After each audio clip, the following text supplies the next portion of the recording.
Assalamualaikum warahmatullahi wabarakatuh. Perkenalkan, nama saya Emil dan Ahyar. Saya dari STI. Akan melakukan pembahasan soal nih tentang asam basa.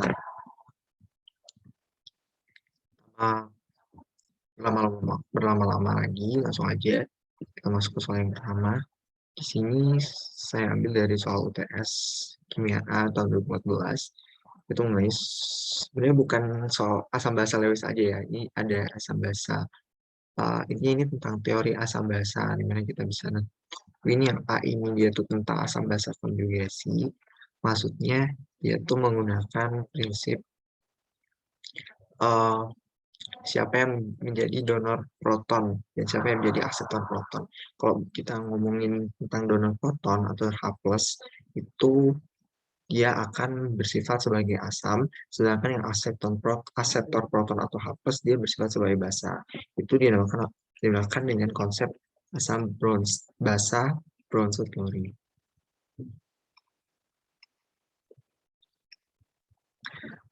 Nah, kalau yang B itu tentang kekuatan asam basa, dan yang C ini itu tentang asam basa Lewis.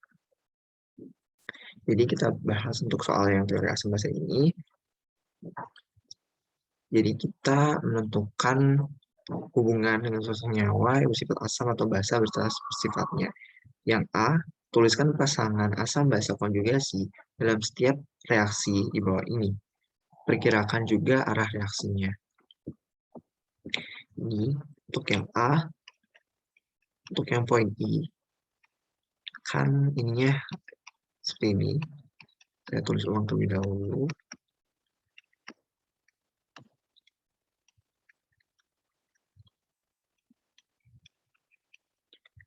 Ini itu untuk kalau kita pakai apa ya, kita gituin asam basa konjugasi itu berhubungan sama asam bronchochlorine, yang dimana tadi jika menurunkan H+ itu bersifat sebagai asam. Sini kita tahu menurunkan H+ atau enggak ini dari mana. Sini kita tahu kan HSO4- bereaksi dengan NO3- menjadi HNO3 ditambah SO4 2-. Jadi spesi HSO4- ini dia tuh donor H+-nya ke si spesi NO3-. Makanya ada hasil reaksinya yaitu HNO3. Otomatis yang ini HSO4- dia tuh bertindak sebagai asam. Kalau kita ditanyain pasangan asam basa konjugasi, kita bisa tulis ini sebagai asam 1. Nah, terus basa satunya mana?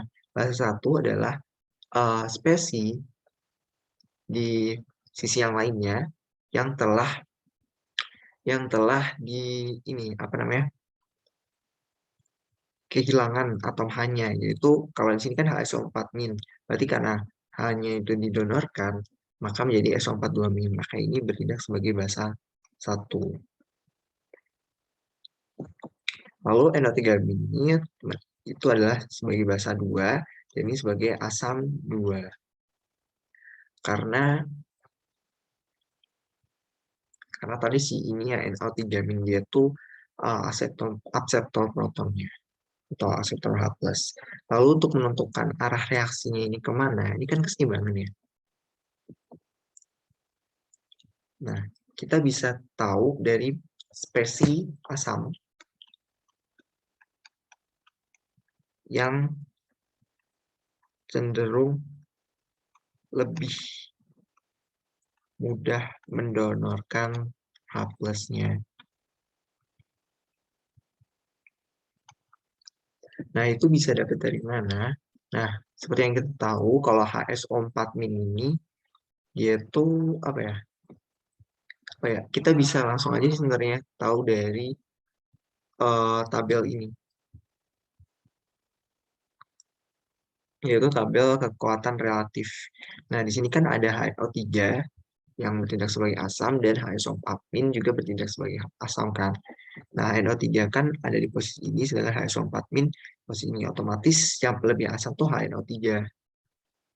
Nah, jadi HNO3 ini dia tuh lebih asam dari HSO4-. Karena dia lebih asam, maka dia akan lebih mudah untuk menurunkan H+-nya. Oleh karena itu, si HNO3 ini akan cenderung berada di reaktan gitu. Makanya di arah reaksi ini tuh cenderung ke arah kiri.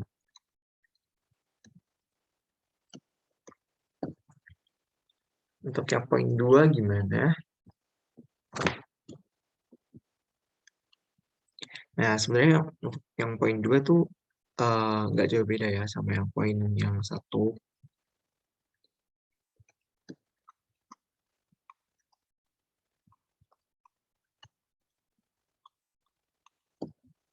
Sini kita perhatiin di mana kita anggap yang ini sebagai reaktan dulu, terus yang sebelah kiri ini sebagai reaktan dulu, terus kita kita tahu ya kalau misalkan di sini ya si CH3OH ini dia akan menyumbangkan satu atom H ke si CH3COO-nya. Makanya dia bertindak sebagai asid satu, terus ini hasilnya ini, itu base satu, pasangan ini seperti ini.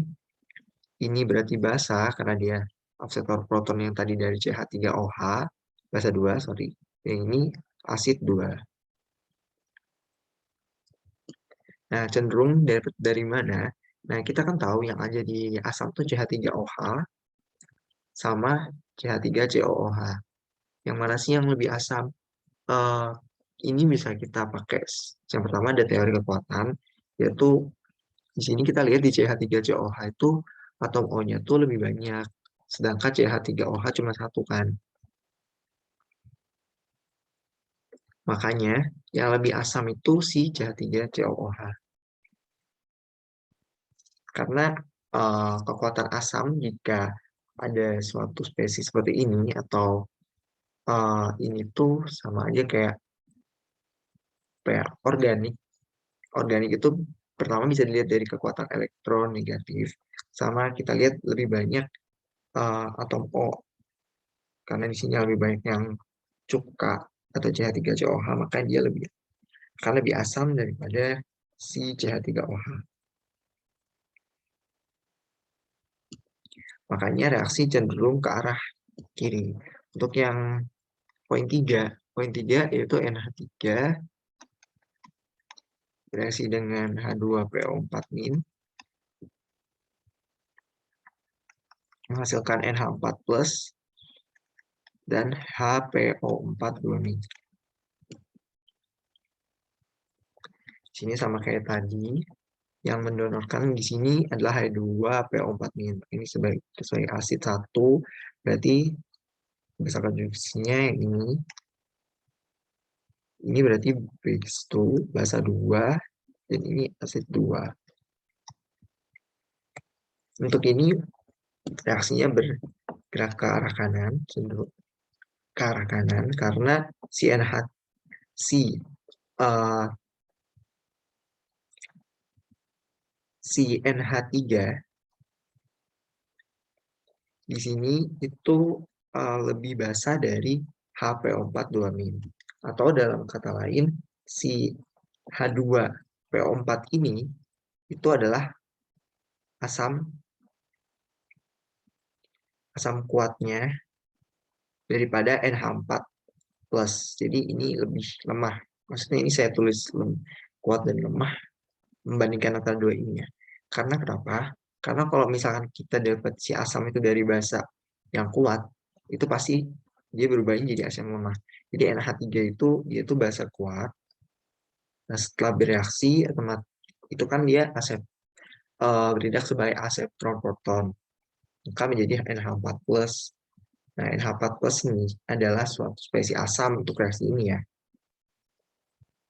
Nah, reaksi ini dia spesies asam yang lebih lemah karena dia dari spesies NH3 yang merupakan basa kuat. Pokoknya kalau misalkan basa kuat itu pasangannya asam lemah, kalau asam kuat itu pasangannya basa yang lemah juga. Maksudnya kalau misalkan kuat nanti jadi lemah kalau udah kehilangan si protonnya dalam suatu reaksi itu. Maka reaksi bergerak ke arah kanan.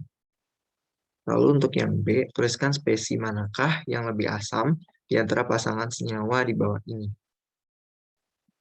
Di sini ada asam yang bisa disebut dengan asam klorid, sama ada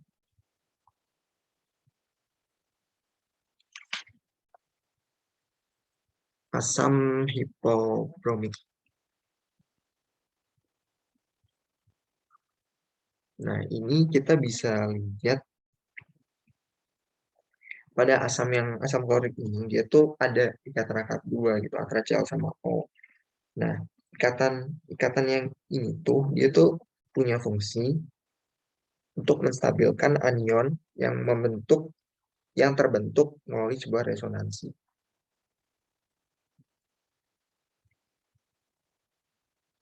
Gitu. Jadi ini tuh eh, akan menstabilkan si anion. Anion itu tuh si Cl karena dia apa ya? Dia tuh bermata negatif. Gitu. Anion kan negatif. Nah, terus sedangkan pada asam hipobromit kan anionnya Br. Yaitu nggak terbentuk anion yang stabil karena nggak ada resonansi nih gitu loh. Jadi si Br ini apa ya nggak sestabil si Cl yang ada di asam klorid. Oleh karena itu asam kloridnya tuh lebih kuat daripada si asam hipobromit. Nah, alasan lain juga itu bisa didapat dari jumlah O-nya. Sebenarnya kalau cara membandingkan itu yang paling gampang, misalkan ini ada apa ya, HClO, ini ada HBrO. Kalau misalkan kayak gini, kita bisa bandingin dari ini. Karena Cl dan Br itu satu golongan, makanya kita bisa bandingin kalau semakin bawah itu akan semakin asam. Kalau untuk satu golongan, karena di sini Br ini lebih asam, maka lebih lebih apa ya lebih di bawah dibanding posisinya daripada Cl kan. Maka HBrO itu lebih asam daripada HClO. Ini berlaku jika si O-nya itu sama gitu. Terus kalau misalkan dia satu periode gimana? Contohnya misalkan H3P. Oh iya, nanti contohnya ada nih yang di poin 3 langsung aja lah. H2SiO3 dan H3PO3. H2SiO3 dan H3PO3. Nah, Si dan P itu kan satu periode. Nah, kalau satu periode semakin ke kanan, dia itu akan semakin asam.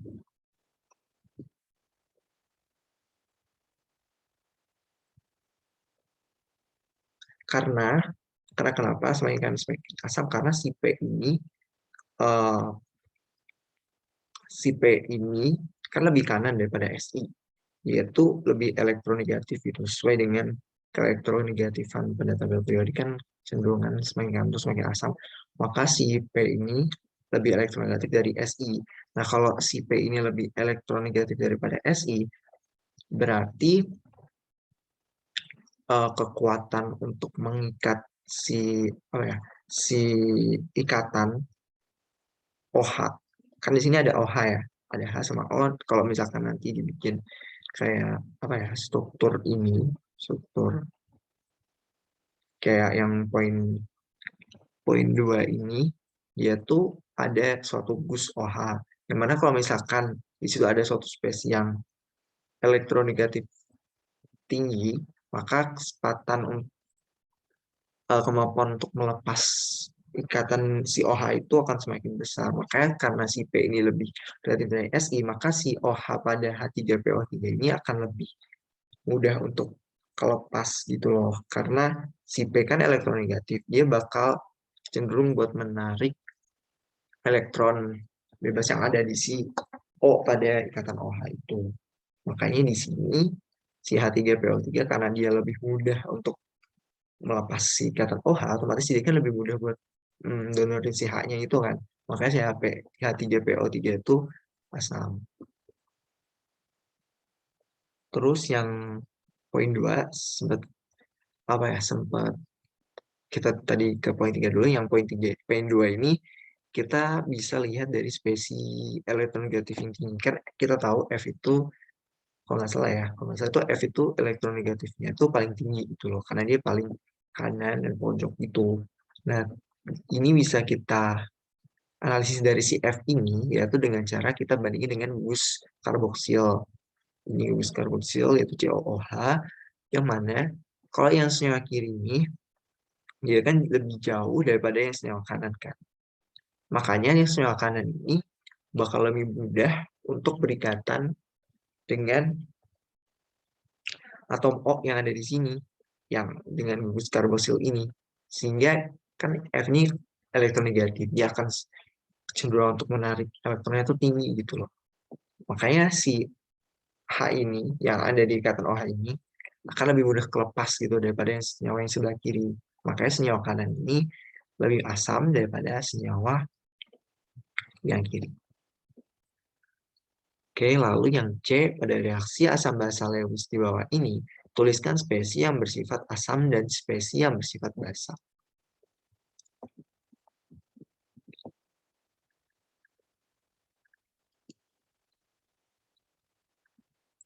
Di sini ada reaksi Cu2+, reaksi dengan H2O menjadi CuH2O4, 2+ aquos. Ini aku sambil review dari rangkuman yang dibuat oleh FTI 20. Nah, di sini kan teori Lewis itu mengatakan kalau misalkan asam dia itu bertindak sebagai aseptor PB atau aseptor pasangan elektron bebas. Sedangkan basa itu adalah yang mendonorkan pasangan elektron bebas. Jadi kalau misalkan si spesies itu adalah asam menurut Lewis atau asam Lewis, dia akan memiliki ciri-ciri sebagai berikut. Jadi cenderungan si atom pusat pada si senyawa itu belum oktet. Nah, karena belum oktet ini otomatis dia punya kecenderungan untuk berubah menjadi oktet kan. Makanya dia akan sebagai akseptor pasangan elektron bebas dari spesies lain yang tindak sebagai basa karena dia mendonorkan PEB itu kan. Tapi si asam ini juga bisa kalau dia itu oktet. Namun dia punya ikatan rangkap nih yang dapat diputus. Yaitu contohnya ada CO2. Jadi dia bisa aja oktet, tapi dia bisa eh, bereaksi, bisa menjadi akseptor PEB jika pada senyawa itu, senyawa yang udah oktet ini, itu ada ikatan rangkap. Karena ikatan rangkap nanti, eh, ikatan rangkap itu bisa mutus dan dia bisa bereaksi dengan senyawa lain, dengan spesies lain, dengan elektron lain gitu. Dan itu ditentuin dari keelektronegatifan lagi, yaitu keelektronegatifan dari si atom seperti spesies yang punya PEB itu. Terus yang ciri-ciri yang si asam Lewis lagi itu atom pusat bisa nampung PEB gitu. Biasanya yang bisa nampung PEB itu berada di 3 dan sampai 7. Lalu kalau ciri-ciri basa dia tuh lebih ke punya PEB kan namanya juga donor PEB gitu. Masa dia nggak punya PEB. Karena kulit variasinya lengkap. Contohnya di sini ada NH3 reaksi dengan BF3. Nah, kita tahu kalau BF3 itu belum oktet kan, karena kan B kan dia punya 3 elektron bebas, dia udah bereaksi sama FFF. Kayaknya kalau misalkan B ini total, kan kalau oktet kan totalnya harus 8 gitu. Di sini B-nya baru 6, maka kurang 2. Nah, 2 itu dapat dari spesial lain. Kan di sini kan kebetulan juga nih, si N ini kan dia udah oktet, tapi dia punya satu PEB. Makanya elektron bebas, pasangan elektron bebas yang ada di NH3 ini, yang spesies ini akan bereaksi dengan B. Makanya terbentuk suatu ikatan yang dinamakan ikatan kovalen koordinasi. Ikatan kovalen koordinasi itu eh secara gampang ya, secara gaulnya itu bisa disebut kayak misalkan kayak gini. Kan N dia punya satu pasangan elektron bebas. Nah, dia akan apa ya, mendonorkan semua PEB-nya itu untuk bereaksi dengan B. Jadi yang berkontribusi cuma si N-nya aja, sedangkan B-nya cuma aseptornya aja. Nah, itu dinamakan ikatan kovalen koordinasi. Biasanya dilamainnya gini, kayak gini itu ikatan kovalen koordinasi.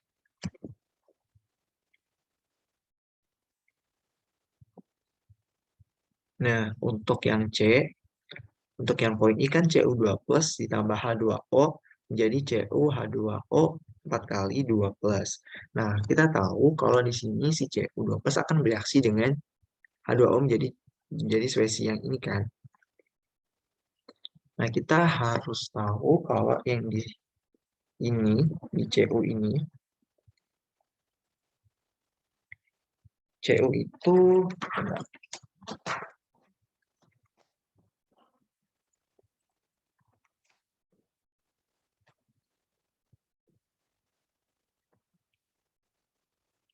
Cu itu kan dia apa ya?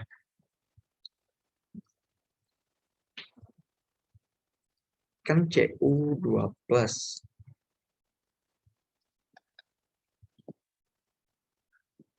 Oke, langsung kita lihatnya dari H2O aja deh. Kan H2O, kan ini kayak gini. 1, 2, 3, 4, berarti kan H.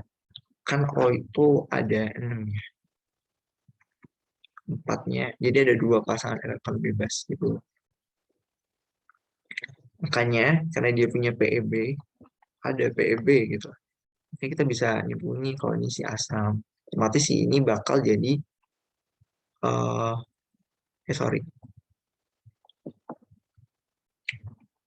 kalau dia punya EPEB dia akan menjadi basa karena dia akan mendonorkan si PEB itu. Sedangkan Cu2 plusnya akan menjadi asam karena dia akan menjadi akseptor. Makanya akan terbentuk suatu ikatan kovalen koordinasi lagi antara asam dan basa. Pokoknya asam basa Lewis tuh ciri-cirinya dia akan terbentuk suatu ikatan kovalen koordinasi pada asam dan basa si spesiesnya ini kalau dia bereaksi. Untuk yang kedua, C2H5 2 kali O tambah BF3 menjadi C2H5 2 kali OBF3. Nah, di sini kan yang punya pasangan elektron bebas itu, kan kalau B kan dia golongan 3, golongan 5A. Dan dia punya 3 elektron bebas. Dia udah berikatan semua nih sama F. Sedangkan si C2H52 C2H52 kali O, dia tuh punya si atom O. Kan dia ada atom O. Dia baru pakai 2 elektron aja gitu. Makanya sisa 2 pasangan elektron bebas. Nah, makanya itu karena dia punya PEB dari si O-nya itu, dia akan donorin tuh PEB-nya ke atom B pada BF3 karena si BF3 ini belum oktet gitu, belum 8 kan si atom B-nya. Kayaknya sini si BF3 akan menjadi akseptor, maka dia asam. Kalau C2H5 2 kali O, dia mendonorkan dari si pasangan tulis pada O itu sebagai basa. Lalu ada AlCl3 tambah Cl- jadi AlCl4-. Nah, kita tahu kalau si AlCl3 artinya dia belum oktet.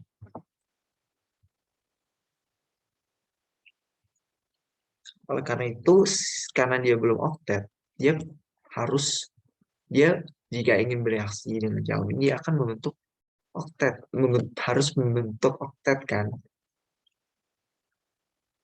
Makanya si AlCl3 ini dia butuh pasangan elektron bebas. Makanya dia bertindak sebagai akseptor karena belum oktet itu.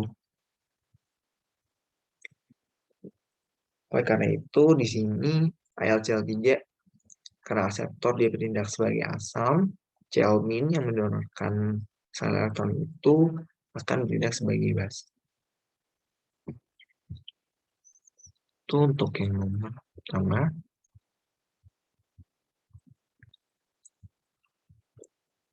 Sebenarnya ingat aja sih. Pertama ini dia tuh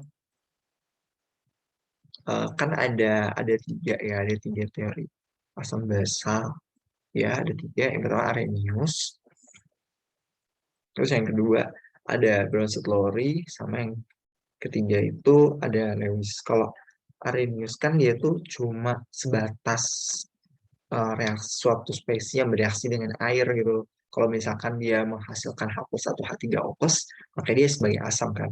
Kalau dia menghasilkan OH-, maka bertindak sebagai basa. Itu hanya sebagai itu aja kalau yang arrhenius. Nah, kalau yang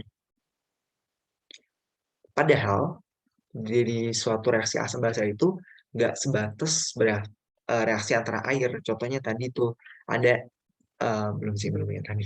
Jadi ada NH3 gas itu juga dia bisa bereaksi sehingga terbentuk asam basa. Maksudnya dalam gas aja dia bisa juga gitu. Makanya ada teori asam basa yang mendukung teori tersebut, mendukung pernyataan tersebut, yaitu ada Brownstedt-Lowry yang mana eh, ditentukan asam atau basa suatu spesies itu bisa ditentukan dari mana spesies yang mendonorkan proton dan mana yang reseptor proton. Lalu lalu tidak semua reaksi itu kan eh, apa ya, mendonorkan proton atau mengakseptor proton. Maksudnya nggak semuanya punya atom H yang apa ya, yang putus gitu loh. Contohnya kayak di sini kan Cu2+ sama H2O, si H2O itu kan nggak putus. Nah, maka ada teori asam basa yang baru lagi, yaitu asam basa Lewis, yang menyatakan bahwa asam itu adalah spesies yang mendonorkan PEB-nya. Sedangkan yang basa adalah spesies yang hmm, sebagai akseptor si PEB-nya.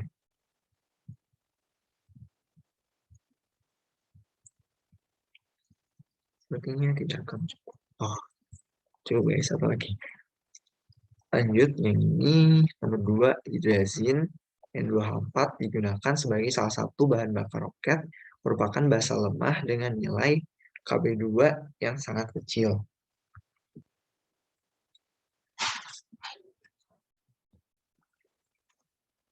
Dibandingkan Kb1, strukturnya seperti ini. Yang A,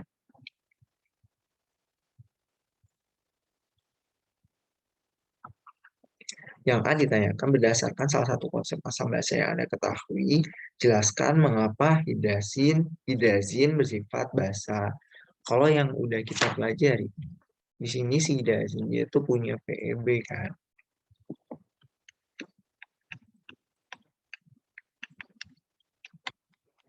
Kalau dia punya PEB jika bereaksi dengan suatu spesies lain, dia akan cenderung ketarik gitu loh. Dia akan cenderung uh, dia cenderung ketarik oleh spesies yang lebih elektronegatif gitu. Makanya dia tuh kalau misalkan berhubungan dengan PEB kan hubungannya sama asam basa Lewis. Yang mana kalau dia punya PEB, dia bakal mendonorkan si PEB itu. Oleh karena itu, dia bertindak sebagai basa Lewis. Makanya hidrazin itu bersifat basa karena dia ada si PEB itu. Kita lihat apakah ada penjelasan.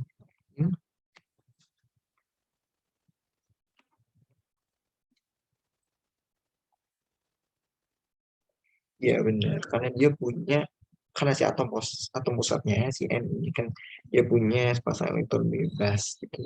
Jadi dia basa karena dia mendonorkan si PEB itu kan sesuai prinsip pada asam basa Lewis. Untuk yang B, diketahui larutan N2H4 aqueous dengan konsentrasi 0,1 molar memiliki pH 10,65. Tentukan Kb1 hidrazin. Hmm.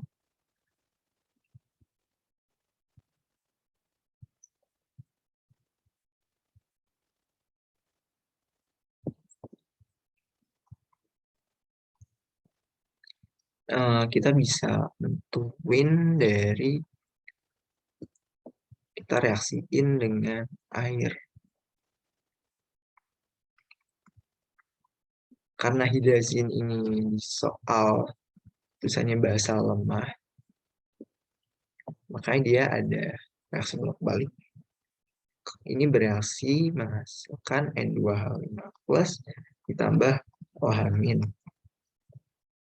Karena kita tahu si dia base lama pasti jika kita reaksikan dengan H2O akan menghasilkan OH- pada sisi produknya. Caranya kita bikin MRS dulu.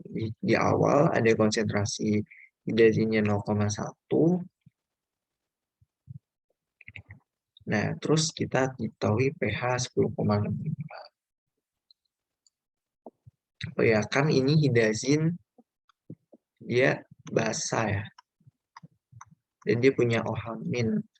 Lalu ini juga yang ditanyain kan KB1. Otomatis kaitannya sama basah juga gitu. Atau OH-.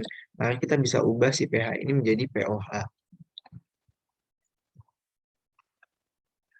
POH sama dengan 14 min pH. 14 min dikurangi 10,65 yaitu 3,35. POH-nya 3,35. Oke, kita apain dulu ya si ARS dulu ini. Kan kita nggak tahu ya yang bereaksi itu berapa. Makanya kita bisa misalkan ini kan udah setara. Kita misalkan dengan X gitu. Untuk yang koefisien 1 karena N241 X.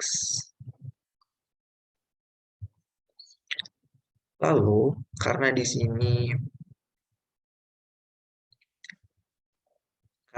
reaksi itu bergerak ke arah kanan karena kita mereaksikan dengan H2O, maka yang sini sebagai reaktan, sebagai produkan.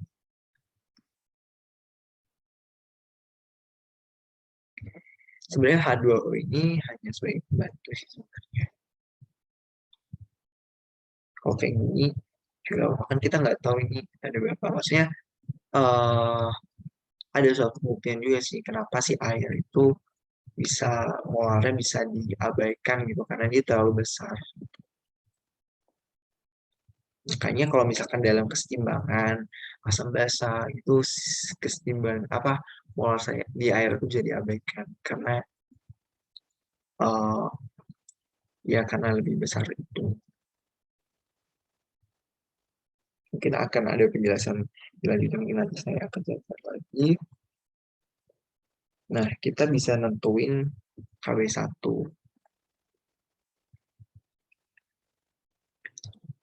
itu dengan cara keseimbangan aja. Jadi kan kalau keseimbangan kan yang produk dipangkatin koefisien, molar produk koefisien dibagi dengan yang reaktannya kan.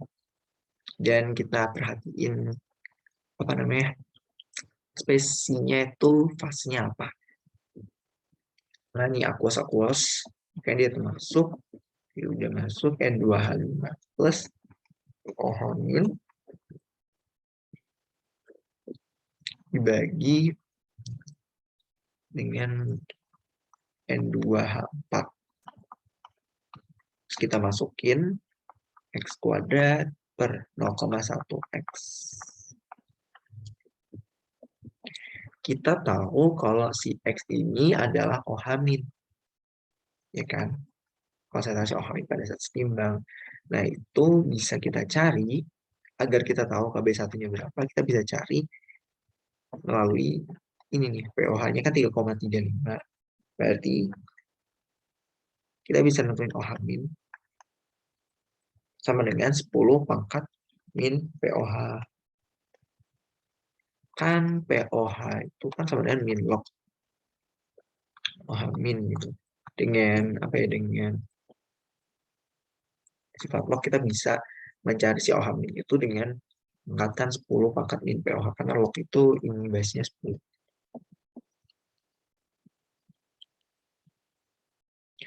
Jadi OH-nya sama dengan 10 pangkat min 3,35 kalau dihitung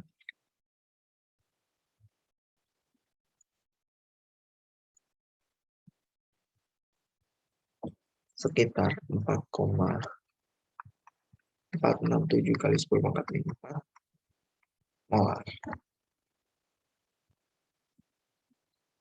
Makanya kita bisa langsung masukkan ke sini. 4,467 kali 10 pangkat min 4 dikuadratkan, kurangi 0,1 kali 4,467 kali 10 pangkat min 4.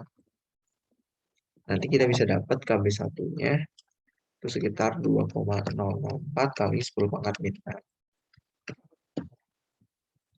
Untuk yang poin B.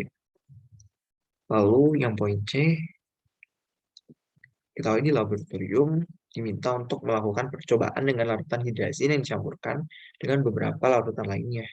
Seorang asisten telah menyiapkan 3 buah gelas kimia yang masing-masing berisi 50 ml larutan hidrazin 0,1 molar. Poin C ditanyakan, jika ke dalam gelas kimia pertama ditambahkan larutan 62,5 ml HCl 0,08, hitung pH larutan hasil pencampuran.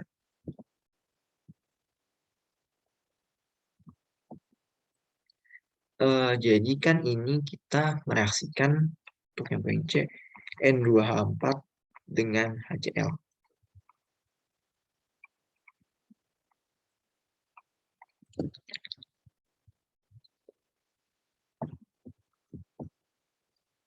Larutan N2H4.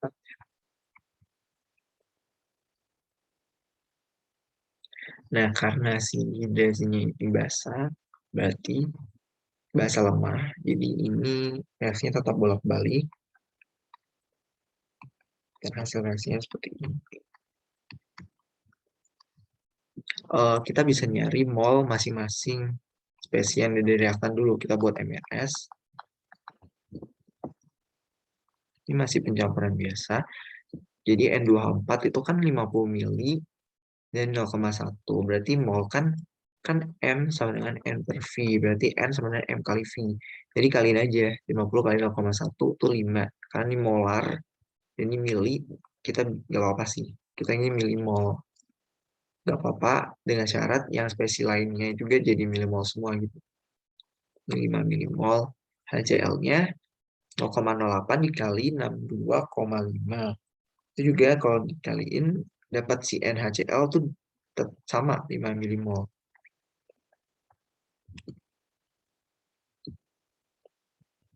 Oke, sorry ini sebenarnya satu ya, satu panah aja.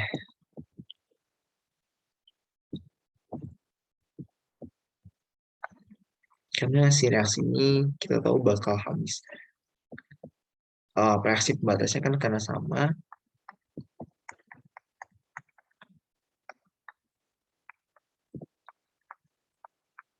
Nah, kita bisa nyari pH dengan kita tahu nih, kalau misalkan si reaktannya itu sama-sama habis, maka yaitu termasuk hidrolisis.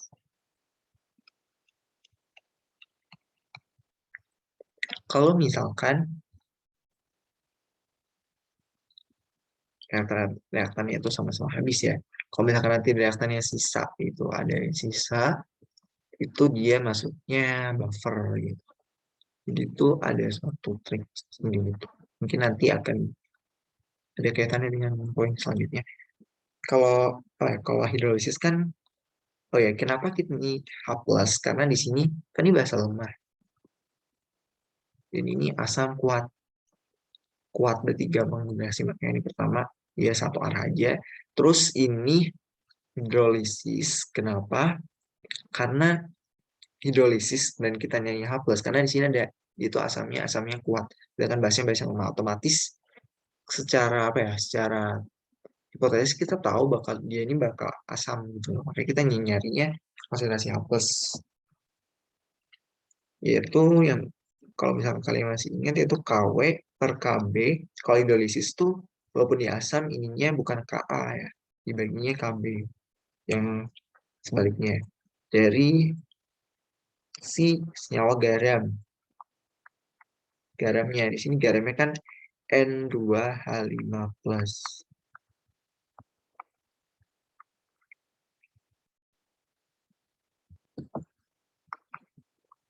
Nah, ini oh ya KW itu Kalau dalam kondisi 25 derajat suhu kamar lah ininya 10 pangkat min 14 dibagi KB dulu. Tadi kan udah dapet ya yang dari ini KBCN24 kita udah dapet, kita pakai KB1 karena KB1 dia lebih besar lah daripada KB2. Nah, kita pakai KB yang kita udah dapat yaitu 2,004 kali 10 pangkat min 6 kita kalikan dengan N2H5 plus itu 5 milimol. Kita jangan lupa dibagi dengan volume karena di sini tuh N2H5 plusnya itu konsentrasi. Nah, kali di pencampuran kita tambahin aja gitu. Si 50 tambah 25. Jadi ada 50 tambah 62,5. Jadi ada 50 ditambah 62,5. Gak apa-apa tetap milih. Karena nanti kan milih-milih coret tetap sama aja molar gitu. Setara gitu milih sama milih. Ini dapat sekitar 1,49 kali 10 pangkat min 5 molar. Berarti pH-nya kan min log H plus itu min log 1,49 kali 10 pangkat 5 sama aja kayak 5 min log 1,49. Bisa cari log 1,9 itu berapa. Untuk buat yang nomor C. Kan kita tahu 5 dikurangi log 1,49. Berarti dia asam kan. Di bawah 7. Dan asamnya juga lumayan kuat. Yang D ke dalam gelas kimia kedua ditambahkan 25 ml lautan NaOH 0,1 mol tentukan pH larutan.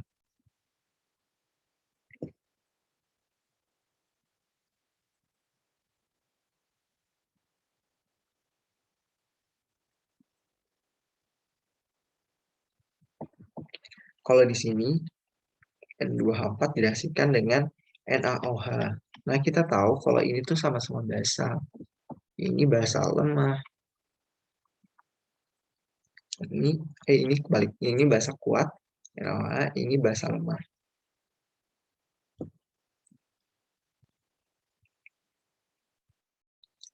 Maka kalau misalkan basa lemah tambah basa kuat, kita tinggal jumlahin aja OH-nya. Dengan cara apa? Kan kita udah tahu ya pada poin A. Poin A atau B? Poin B kalau OH-nya itu 4,467 kali 10 pangkat min 4 molar. Sedangkan OH- pada NaOH itu kita bisa dapat dari kan kalau NaOH kan jadi Na plus terus OH-. Jadi kalau misalkan konsentrasi NaOH-nya berapa, sama aja dengan konsentrasi OH-nya kan karena membandingkan koefisien.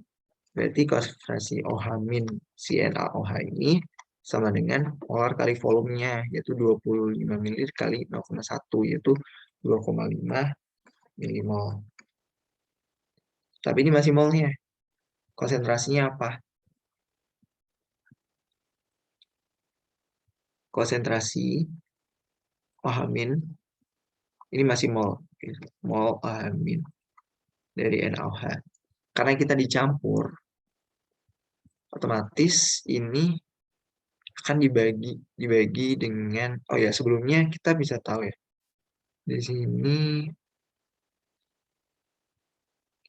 ini 10 pangkat min 4 ini 10 pangkat 1 yaitu apa ya jauh banget gitu loh, benar-benar apa ya yang si OH- dari NaOH itu lebih besar, jadi kita bisa uh, abaikan yang dari N2H4 untuk kasus ini ya karena dia sebenarnya nggak ngaruh-ngaruh banget gitu.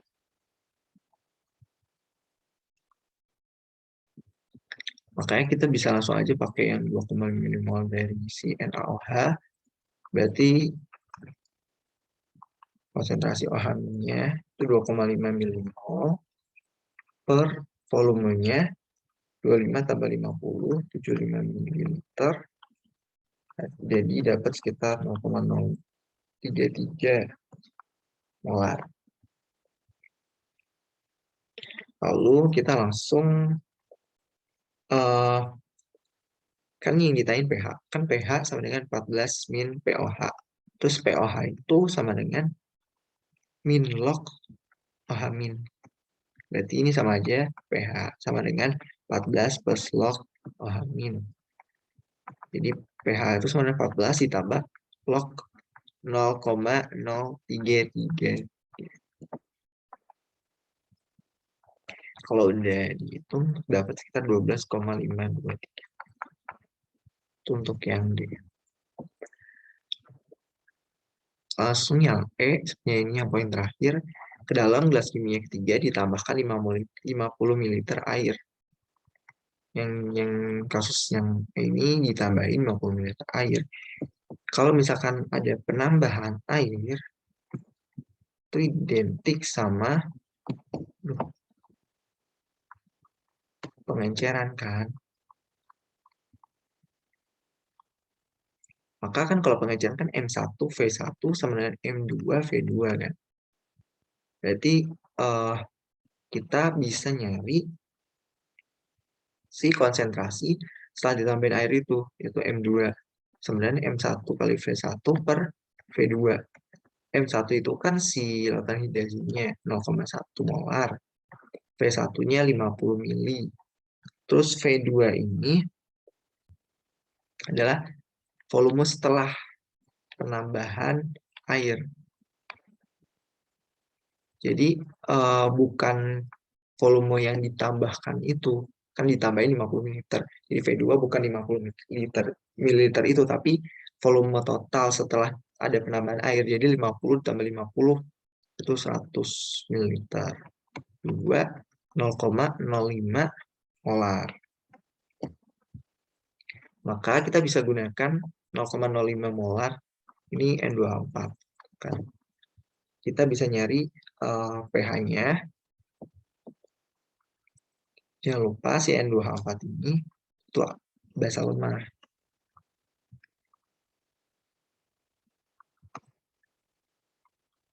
Ini sama aja kayak reaksi yang B.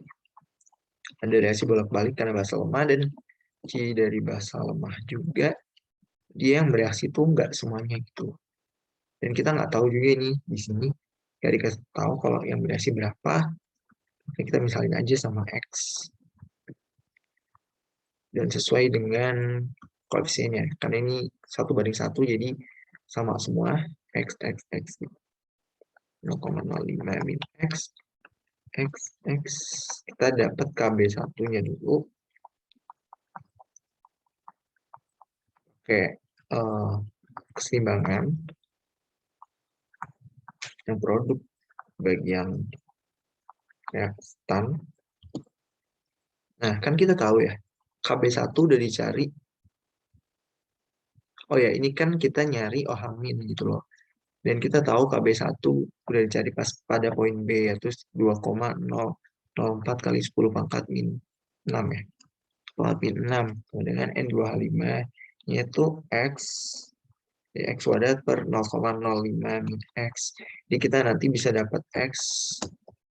Ini misal kalau mau gampang bisa pakai photomath, bisa pakai simbol lab gitu. Kalau mau gampang. Kalau kalkulator juga bisa sih ya, tapi jarang ada yang maksudnya kayak spesifikasi kalkulator yang biasa itu, yang apa ya, yang pasaran itu, yang maksudnya yang banyak orang bisa membeli itu, mungkin sepertinya ya, apa kurang tahu itu enggak, belum agak kayaknya nggak bisa. Ini bisa pakai simbol komponen aja. Ntar dapat X-nya. Kalau misalkan pakai, ini kan bisa jadikan, ini kan pesawat padat. Maksudnya nanti dapat X-nya bisa jadi ada X1, X2 gitu kan. Kalau misalkan X-nya beda, biasanya beda sih kebanyakan ya. Secara umumnya, kita ambil, pertama jangan ambil yang negatif gitu. Si X-nya negatif jangan. Sama ambil yang sesuai dengan yang ada di MRS ini. Maksudnya kalau misalkan dari si reaktan itu misalkan 0,05 ya si N2H4. Terus X-nya itu di kalkulator ini dia lebih besar gitu dari 0,05. Kita jangan ambil yang itu, kita ambil yang lebih lebih kecil dari 0,05. Karena si sisa ini di keadaan setimbang ini itu akan bersisa gitu. Gak mungkin kan jadi hasilnya minus gitu.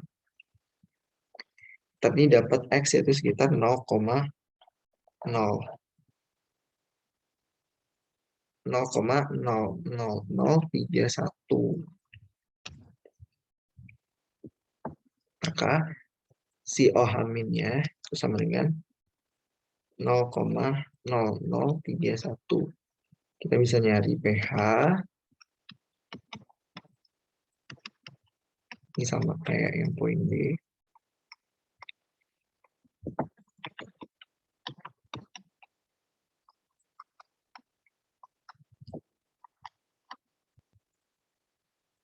KPH dapat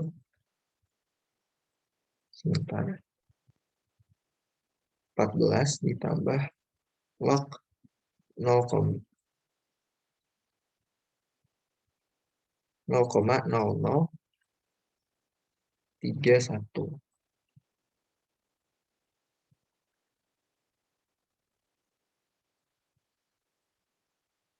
Kalau misalkan di sebelah itu pakai basis 10 ya. Basis 10. 0,0031 yaitu sekitar 11,4913.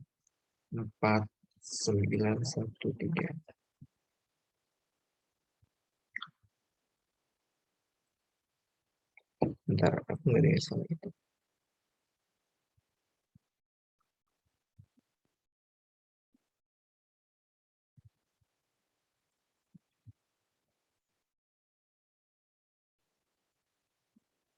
Kuadrat per 0,05 X sama dengan 2 ke 0,004 pangkat min 6 dapat X. Iya, benar. Didapat sekarang 11,4913. Gitu. Mungkin juga udah lama juga.